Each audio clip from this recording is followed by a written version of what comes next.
जी जनाब ख्वाजा साद रफीक साहब जो है जनाब उन्होंने पहले बयान दिया। बयान देने के बाद जिस वक्त लोगों ने उसको ट्वीट करना शुरू किया एक्स के ऊपर, या लोगों ने उसके ऊपर मीम्स बनाना शुरू की, या लोगों ने वीडियो के अंदर बताना शुरू किया, तो साथ ही उस चीज की तरदीद आ गई कि जनाब मैंने कोई ऐसी बात नहीं कही जो मीडिया के ऊपर इस वक्त उछाली जा रही है।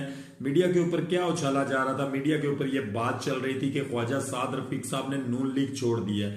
वो कहते हैं कि ये मुल्क जोड़ नहीं, गरीब की कमर तोड़ जो है ये जमात है, लिहाजा मैं इसका साथ नहीं दे सकता हूं। इनके पास अरबों रुपया है वोट खरीदने के लिए, लेकिन इनके पास पैसा नहीं है गरीब अवाम के ऊपर लगाने के लिए।